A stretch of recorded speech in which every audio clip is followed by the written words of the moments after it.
What's going on, everybody? Welcome back to my YouTube channel. My name is Tiny Tyler, and in today's video we're going to be talking about free-for-all random battles. I mean, you can also do free-for-all where you build a team, but we're talking, right? I'm pretty sure you can.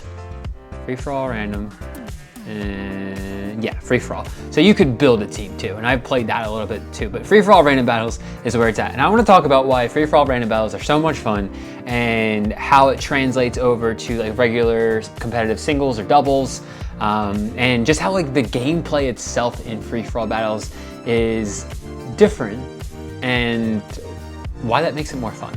So let's get into it. Cheers, y'all. If you like to hydrate, if you don't, then do whatever.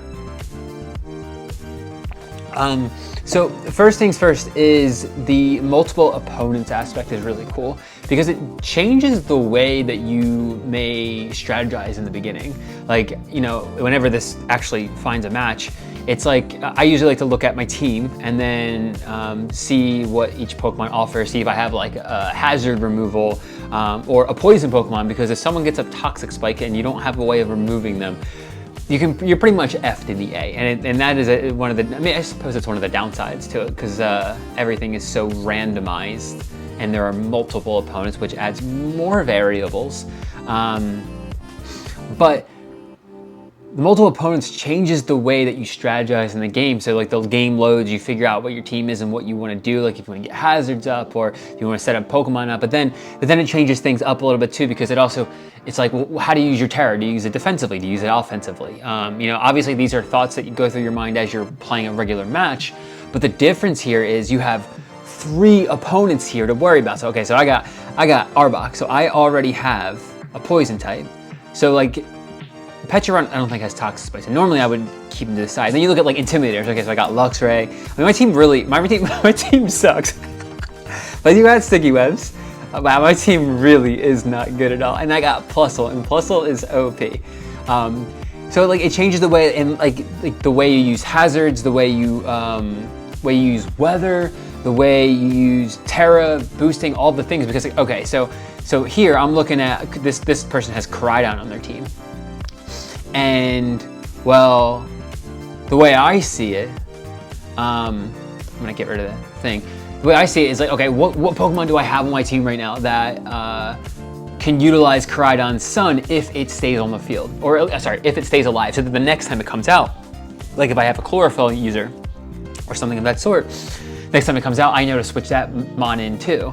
So it's like it changes the way you see the game in that regard, because whereas like normally if I'm just playing this person here and they don't have Koraidon, well then I'm not going to see they just switch Koraidon out. So it's like, okay, so then I would want to keep whoever I have that can utilize the Sun for when the opportunity's right later.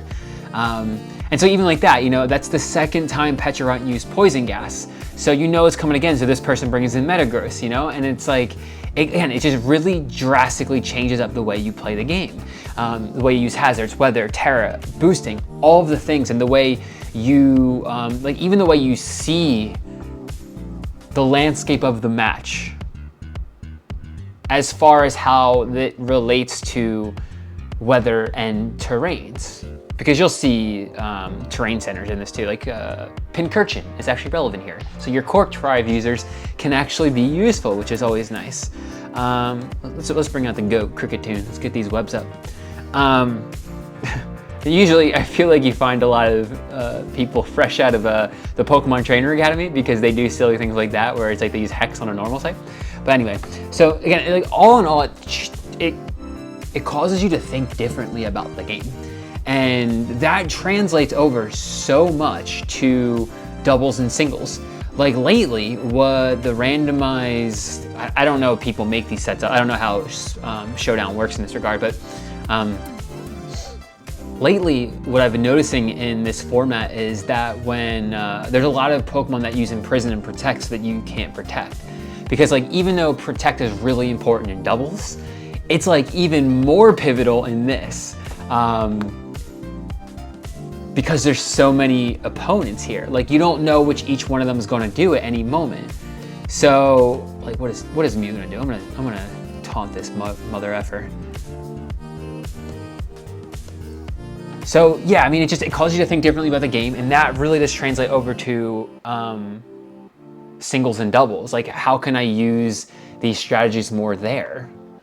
And even outside of that, like, I guess I hadn't, because I have like some notes here I'm going based off of, but like to kind of piggyback off of that, but it's not necessarily the same thing, is it allows you to use Pokemon differently than you normally would in singles, doubles, or even a playthrough. Because like, I think, it was yesterday I was playing and there was a really weird Pokemon that had Imprison on it that I didn't expect. I almost want to say it was like Ursaluna. Like, does Blood Moon Ursaluna learn, does it learn Imprison? Anyway, doesn't matter.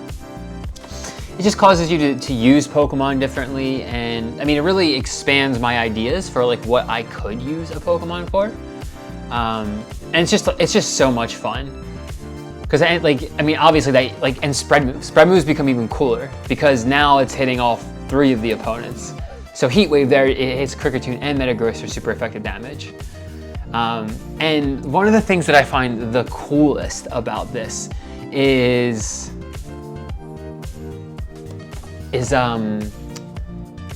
strong Pokemon aren't always the best. Strong Pokemon are not always the best in this format. And this is just my opinion on the matter, but I think it's because like they draw more attention. Like right now, when I look at this field in front of me, it's like, I mean, Koraidon has the most firepower, like no pun intended. And so it's like, in my mind, I want to go for Koraidon first. Like if I'm really playing to win and not just playing to be a Goober, because sometimes I do that in this format because it's not ranked or any of that sort. But if I'm playing to win this, like I want to take out Koraidon first because it's clearly the strongest on the field. And so I've had matches where I'm down 4 mons before the other people are even down 2 or 1 for that matter, because my entire team is just so strong like that. And that's not like to toot my own horn because I'm just picking up a random team here, you know? So it's cool because like stronger Pokemon aren't always better. You could have a Pokemon that's paralyzed and be on the field for like 25 turns because nobody sees you as a threat and you're just over there spamming like Hyper Voice or like Earthquake with a burn. And so it's just really cool. It's really cool. It changes the way you see the game. It changes the way you play the game in both singles and doubles. It opens your mind to what other uses Pokemon could even have. Like even like personally, I know Pecharunt you can't really use in VGC, but in doubles, I never even thought of the idea of using Pecharunt with Poison Gas, but it makes sense with Malignant Chain because now you're getting 2 for the price of 1. So now it's like, I'd be willing to bet that, okay, I had to say that because then it just did the same thing to me. I have to imagine that Crayon's either going to Terra or it's switching out now because I just showed my hand. See, that's what I mean. Like I use Play Rough, it protects, and it protects itself not only from my Play Rough, but from the poison. Oh, that sucks. That sucks. So it protects from both things. And like to come back to my point about, what was it? Stronger Pokemon aren't always better. There's like you could even have like a Mon. I was playing yesterday, and there was a Mon who stayed on the field. It was a Meowscarada. I think it had like 2 HP left for like 15 turns. It was like protecting every other one, but it wasn't putting out that much damage, and I think it was paralyzed. So, and it was the last Mon that person had, so like it just stayed on the field for 15 turns. So it's just pretty cool because it opens up so many different dynamics. I probably repeated myself about 150 times, but it's really cool. So I think I'm gonna wrap it up there, y'all. I'm gonna finish this match, and yeah, thank you guys for tuning in. If you like this video, take anything from it, blah, blah, blah, all that stuff, like, comment, subscribe, all the YouTube algorithm things. I'll see y'all in the next one. Peace out.